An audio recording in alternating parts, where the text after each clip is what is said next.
நீங்கள் பார்த்துக் கொண்டிருப்பது நியூஸ் 21 செய்திகள். தமிழ்நாடு செய்திகளை உடனுக்குடன் தெரிந்து கொள்ள நியூஸ் 21 செய்திகளை பாருங்கள். உண்மை, உழைப்பு, உயர்வு.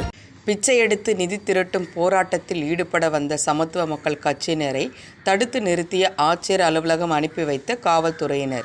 கடலூர் மாவட்டம் சிதம்பரம் அருகே உள்ள பரமேஸ்வரநல்லூர் கிராமத்தில் தேசிய நெடுஞ்சாலை விரிவாக்க பணிக்கு எடுக்கப்பட்ட நிலத்திற்கு உரிய நிவாரணத் தொகை வழங்கக் கோரி பிச்சை எடுத்து நிதி திரட்டி அரசு துறைகளுக்கு அனுப்பும் போராட்டத்தில் ஈடுபடுவதற்காக சமத்துவ மக்கள் கழகத்தினர் கடலூர் பேருந்து நிலையத்திற்கு வந்தனர்.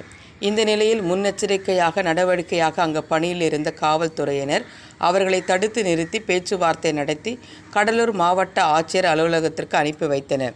இதனை அடுத்து சமத்துவ மக்கள் கழகத்தின் மாவட்ட செயலாளர் ராஜவேல் தலைமையில் மாவட்ட ஆட்சியரை சந்தித்து மனு அளித்தனர். மேலும் தேசிய நெடுஞ்சாலை விரிவாக்க திட்டத்திற்கு கையகப்படுத்தப்பட்ட நிலத்திற்கு உரிய இழப்பீடு வழங்க வேண்டும் என்றும் அவர்கள் கோரிக்கை விடுத்தனர். நியூஸ் 21 செய்திகளுக்காக கடலூர் செய்தியாளர் முருகானந்தம்.